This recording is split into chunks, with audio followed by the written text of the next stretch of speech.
Acompáñanos en esta aventura de historias, libros y arte. Literarte.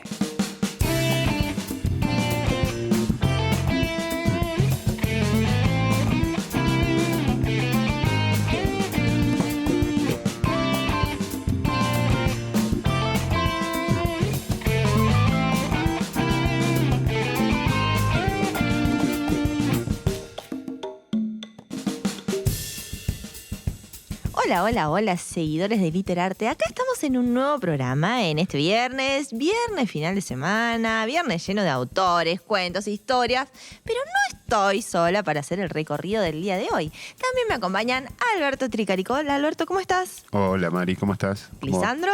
Hola Mari, hola Alberto, hola a todos. Bueno, y como cada viernes decimos, nos pueden escuchar entrando en www.lectores.ulp.edu.ar y ahí van a encontrar toda la info para conocer más el mundo de Lectores 4.0. Así es, y a esto le sumamos los cómics, la revista Leemos en Casa, que los encuentros literarios también, que ahora pasamos al de Philip K. Dick.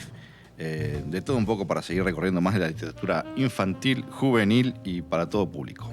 Incluso este año, con los 40 aniversarios de la Guerra de Malvinas, Leemos en Casa tiene nueva info. Tiene como una edición especial, podríamos decir. Referida a este tema, importantes acontecimientos. Es un importante acontecimiento patrio. Ay, como que se me trabó la lengua.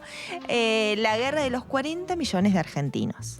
Y para ir entrando en detalles del programa de hoy, les contamos que hablaremos de alguien muy particular. Y aunque no es la primera vez que se ha mencionado, ya ha habido otros cuentos y otras veces se ha hablado de este autor, lo vamos a ir conociendo desde sus inicios nuevamente.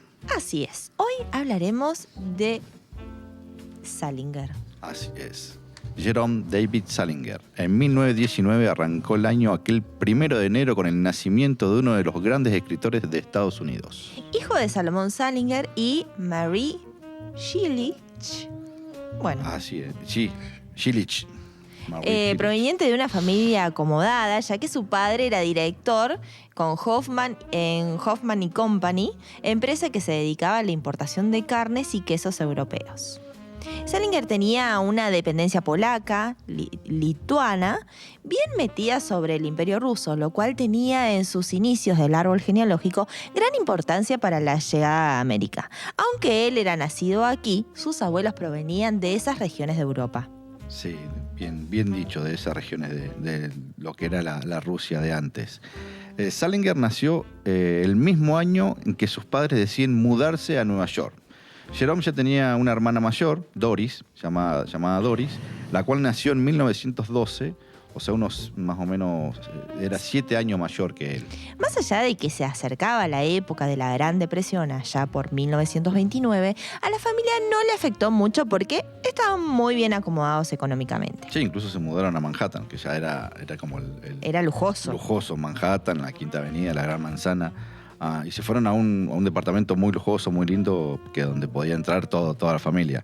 Pero bueno, las cosas fueron acomodándose, el tiempo pasó y a Jerome le costó ubicarse en el ámbito académico. O sea que no le iba muy bien en la escuela, no hacía lo que papá decía o lo que mamá decía. Y bueno, esto les trajo problemas con la familia hasta que el padre le dijo basta. En 1934 lo internaron en una academia militar en Pensilvania. ¿Te vas a corregir o te vas a corregir? Claro, pero bueno, no 2 años después terminó los estudios y se graduó.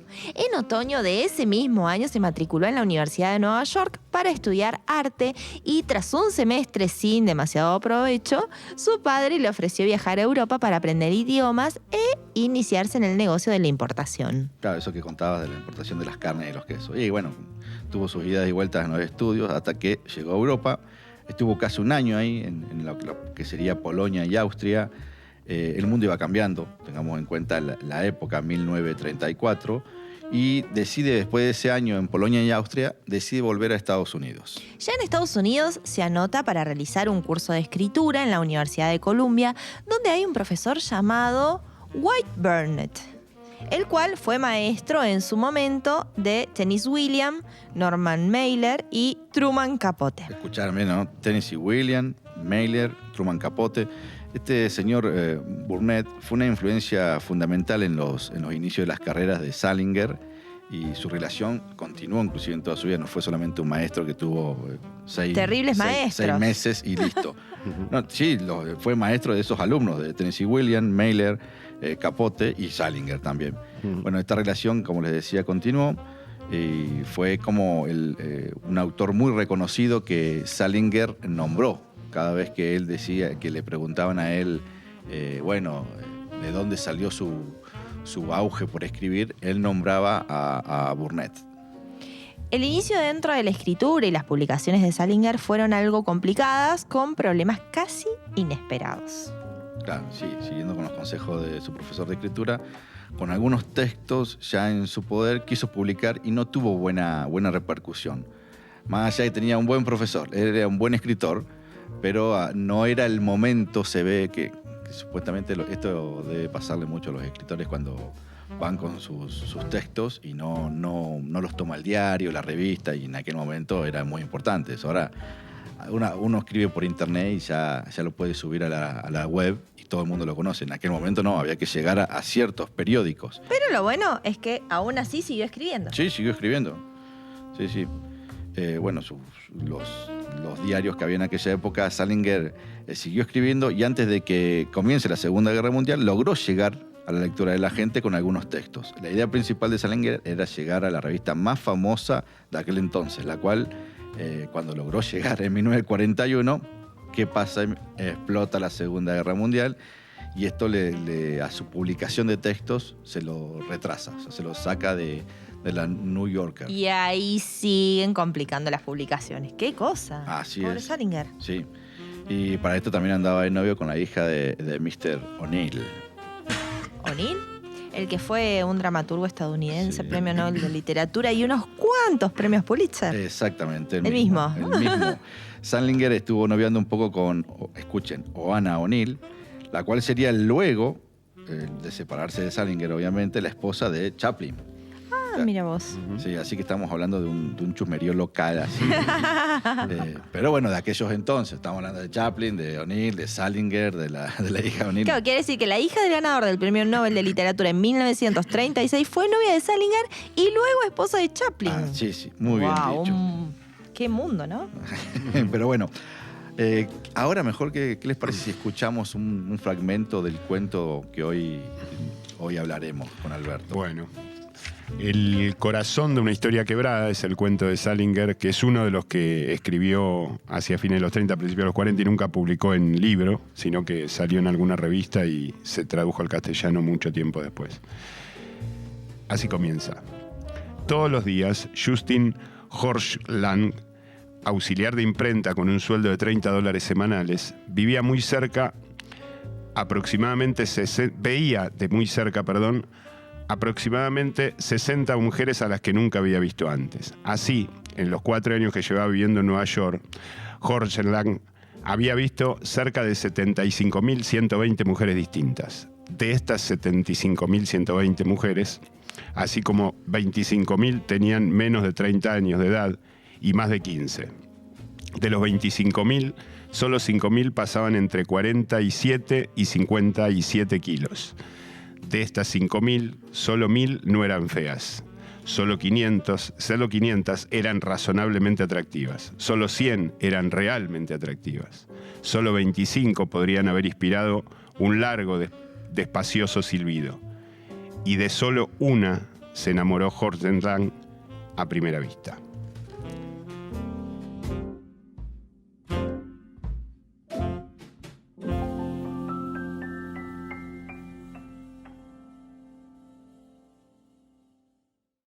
Literatura argentina y universal en Literarte.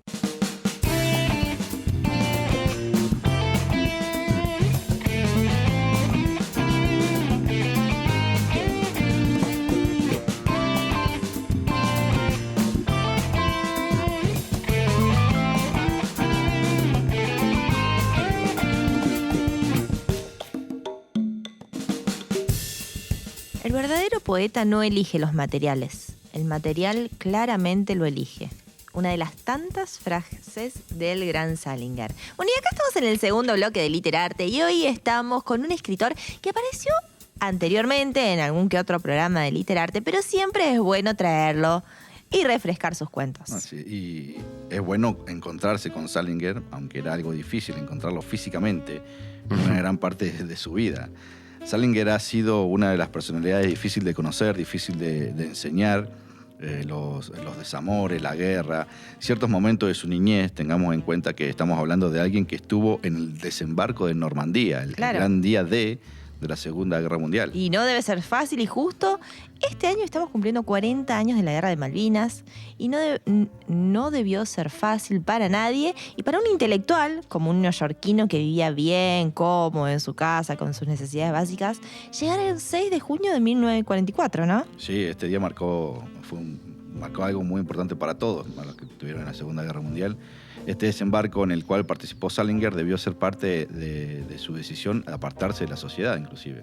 Pero bueno, antes de seguir un poco con la vida de Salinger, vamos a desmenuzar, como suele hacer Alberto, con cada uno de los cuentos que traemos cada viernes. Así que nada, todo tuyo.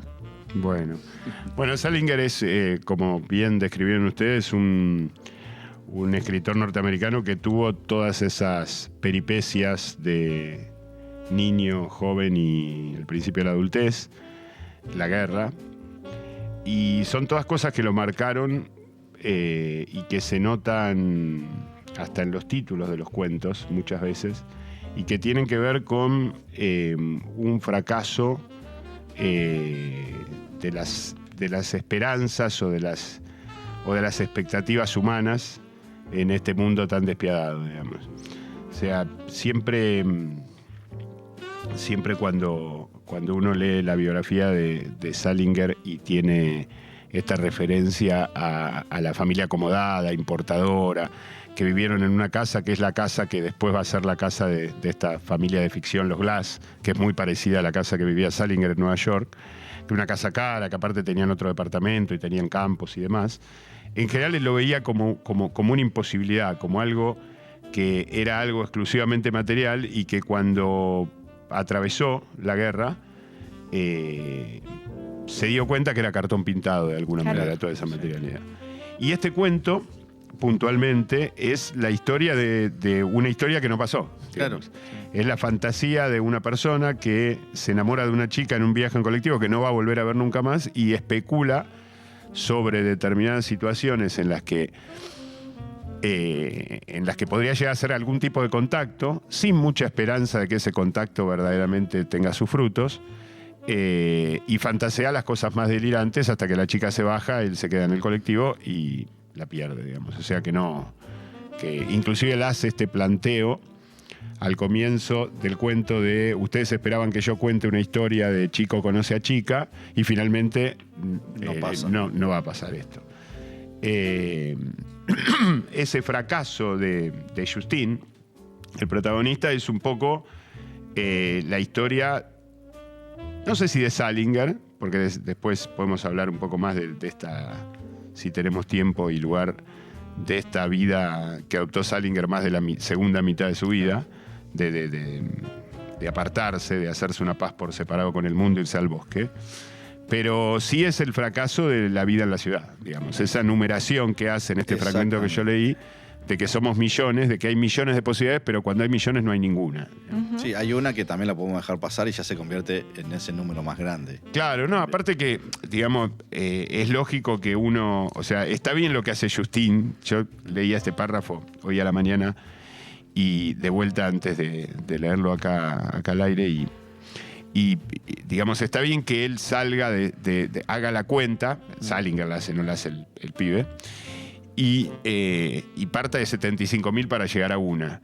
Pero en realidad él tiene que seleccionar para hacer ese recorrido, y ese recorrido lleva inevitablemente al fracaso. Claro, es a mí lo que me pasó puntualmente con la lectura fue que lo hablábamos con Lisandro, que lo sentí totalmente contemporáneo. Digo, podría ser cualquier persona que escribe hoy, y en aquella época, con aquella cabeza, digo, me me pareció fabulosa la forma de escribir y de llevarte a eso que te quiere contar. Digo, me pareció totalmente actual la forma de escritura. Yo siempre tengo esto de que no puedo salir de la promoción de la lectura y digo, si hoy lo lee un chico, también estaría genial, porque digo, es algo que puede pasar, que me pareció fabuloso la manera de escribir, de cómo contar lo que él quería decir. Y el inicio de Chico conoce a Chica Sí, sí, es la sí, historia es. más universal de todas. Claro. Sí. O sea, pasa en Titanic, pasa en Terminator, Sí, pasa sí. en todos lados el Chico conoce a Chica.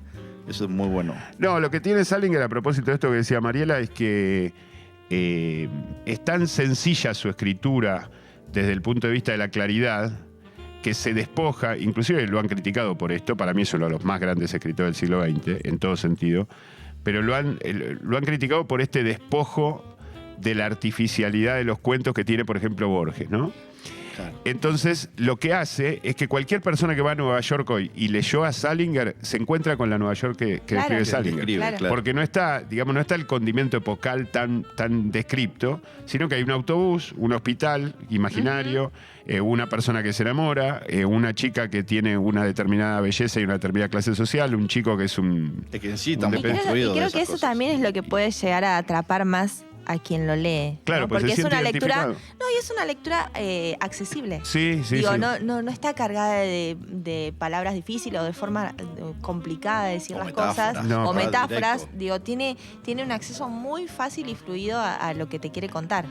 Eso es la mayor virtud de Salinger. Y la mayor virtud porque no solamente es así de sencillo, sino que si uno lo quiere pensar, el cuento nos da para hablar lo que estamos hablando, nos da para hablar de la soledad, Sí. nos da para hablar de los desencuentros, nos da para hablar de que uno se enamora del que no se enamora de uno, nos da para hablar de la complejidad de vivir en las grandes ciudades, que no sé cuándo escribió este cuento exactamente, porque no sé ni cuándo se publicó tampoco, pero Nueva York tenía 7 millones de habitantes en 1945, casi la población de toda la Argentina, o sea que ya era una gran ciudad, digamos, no. Claro.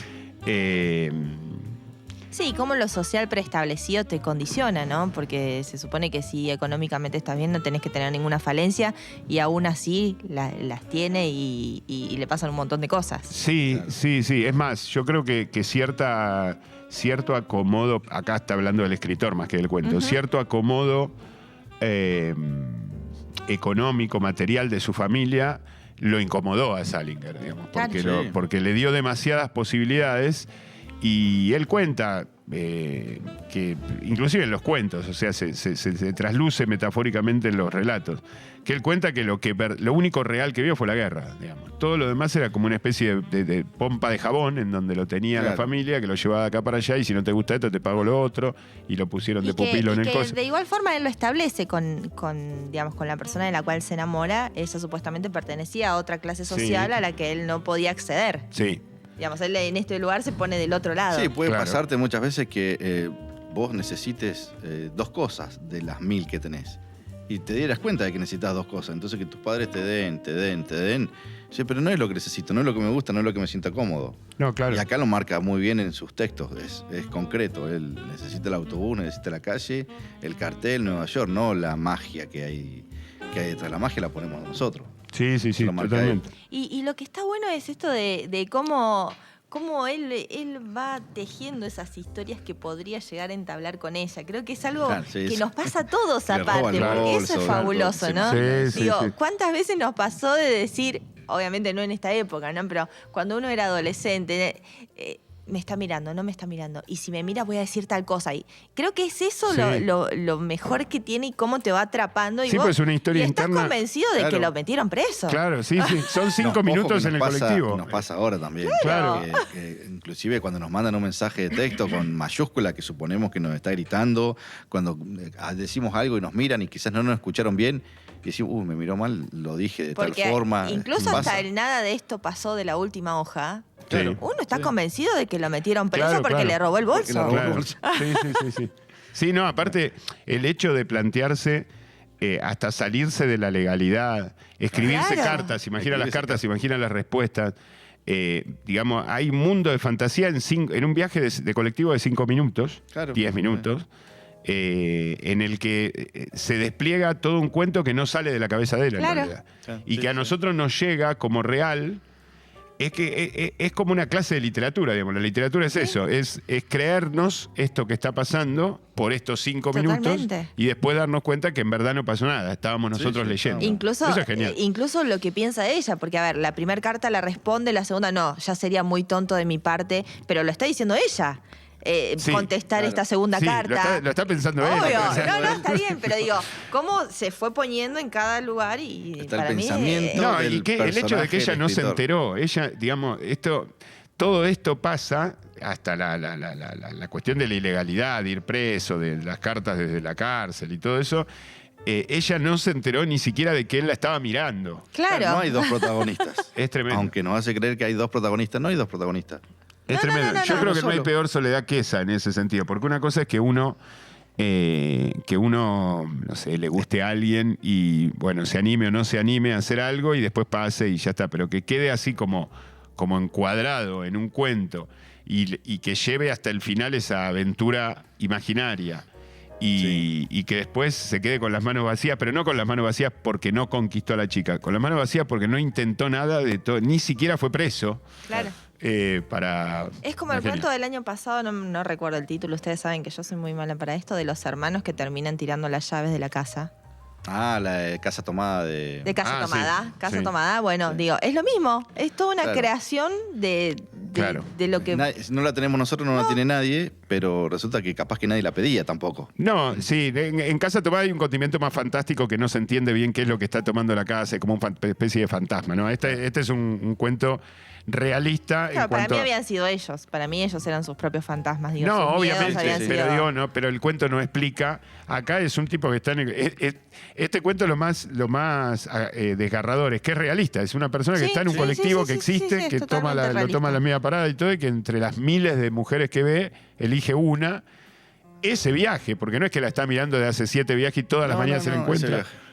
Y mañana va a tener la posibilidad de vuelta. volver a verla, ¿no? Era esa vez o nunca, y fue nunca. Hay un cuento de Fontana Rosa que se llama Ella dijo, que también está el personaje y se encuentra con la chica que le gusta o que le llama la atención en la parada de colectivo y le habla, le dice hola. Y cuando él va al bar, después de toda esta conversación, Ese me lo contaste. que se imaginó él que tuvo, él empieza a hablar con él mismo. Dice, ¿pero le dije hola o le dije hola, ¿cómo estás? Entonces cuando va el cuento va y viene entre lo que sucedió en la parada de colectivo y el hombre sentado en el bar solo, Recordándolo. recordándolo. Entonces dice, no, le dije hola, hola, ¿qué tal? Dice, no, pero no le dije hola, ¿qué tal? O sea, se va imaginando todo y en sí nunca le dijo hola, la chica se subió al colectivo y se fue. Ujú. Es todo así, todo igual. Muy, muy interesante cómo nos plantean diferentes cantidades de personajes cuando en realidad hay un monólogo, como pasa acá, Claro. de alguien que se imagina algo que no va a pasar. Y vos te lo imaginás con él. Claro. Claro. ¿Eh? Sí, aparte del recuerdo, ¿no? En este caso es Salinger contando en tercera persona lo que le pasa a Justin. Por ahí, Claro. en el de Fontana Rosa no lo leí, me lo contaste vos.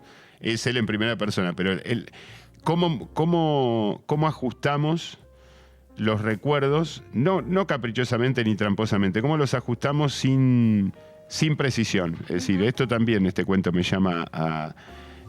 ¿Cómo va a recordar Justin esto cuando se lo cuente un amigo o cuando se lo cuente a él Claro. mismo contra la almohada?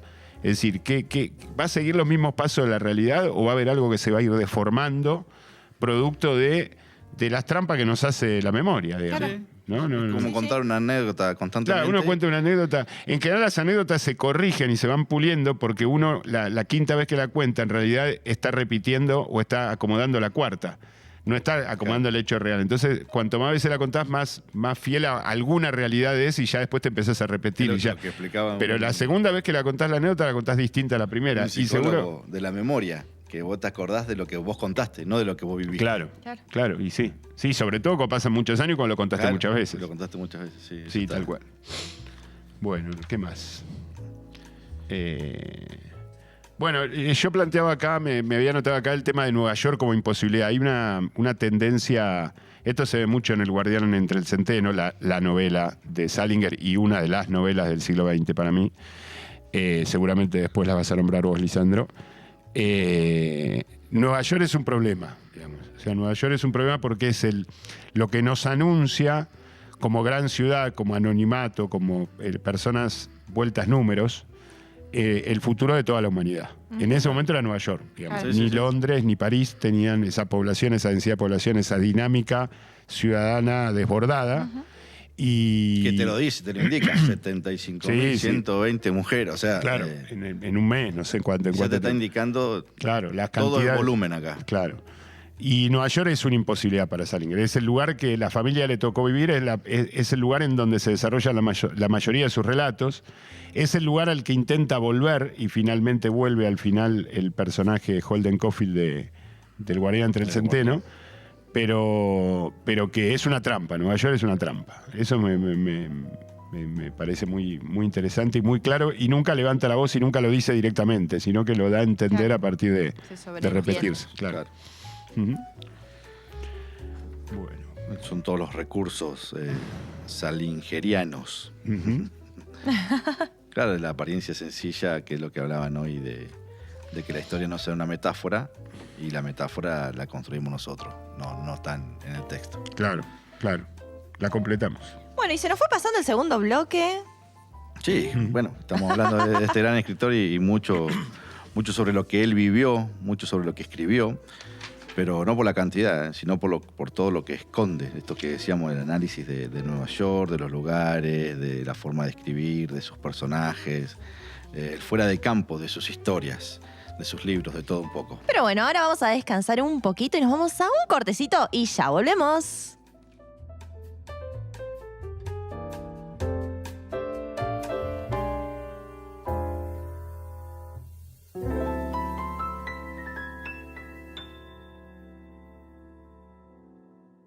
Policial, fantástico, historia, amor y desamor en Literarte.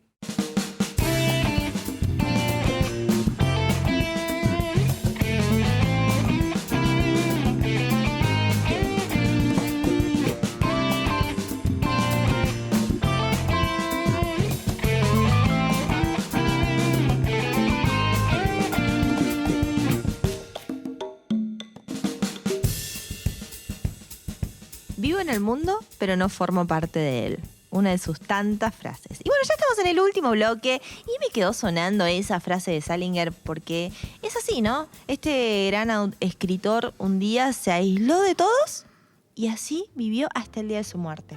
Y como fuimos diciendo hace poco, fue un escritor muy notable, no solo por sus vivencias, sino por su talento en los cuentos, en las novelas.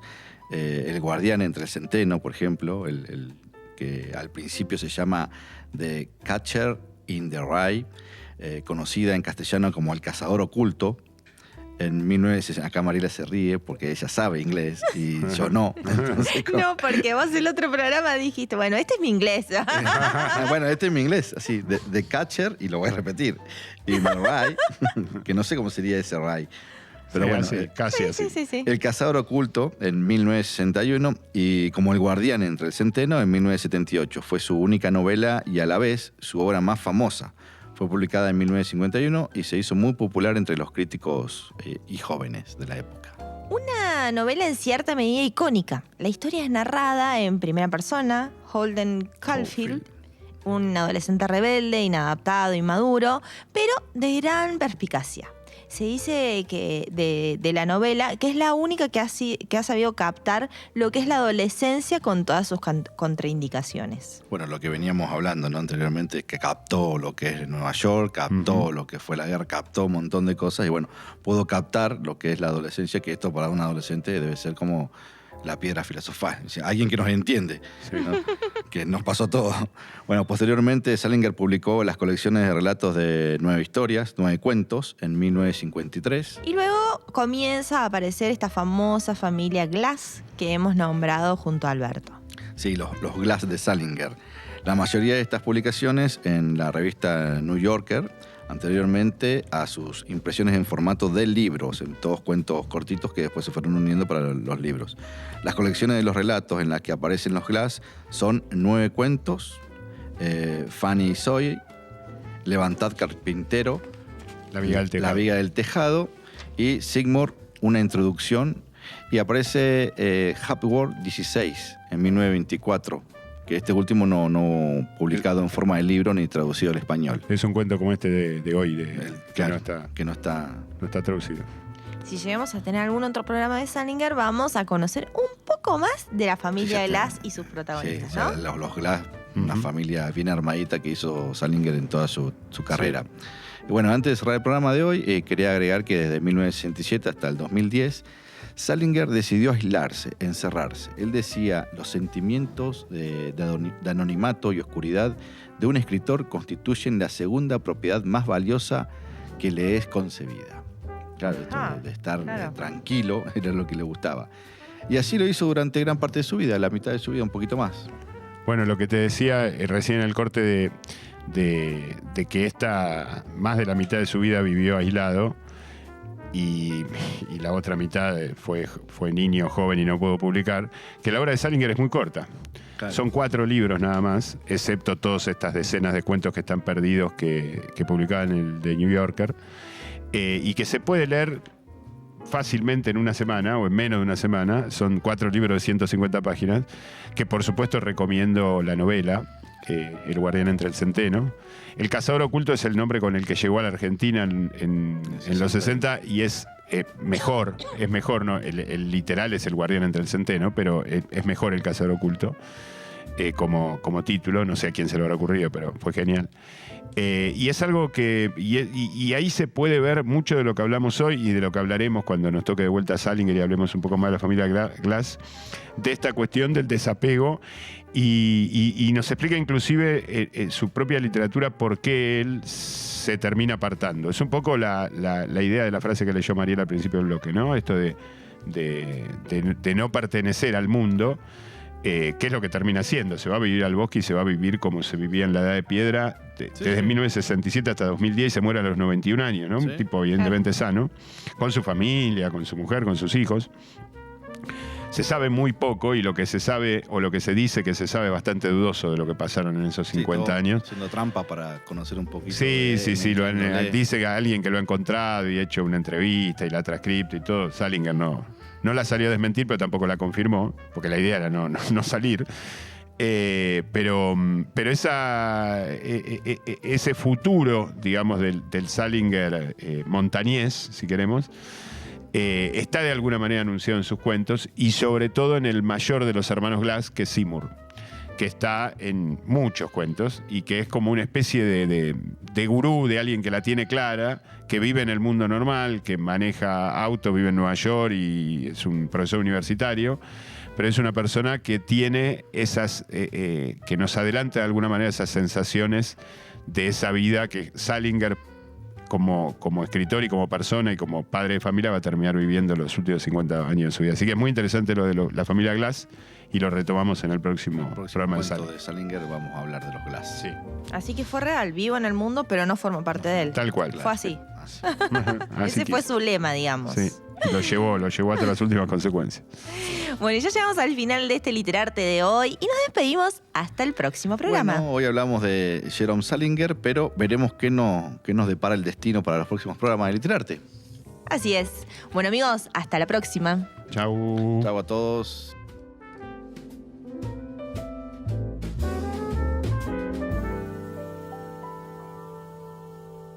La reflexión, el arte, el cine y la música alrededor de la literatura. Literarte.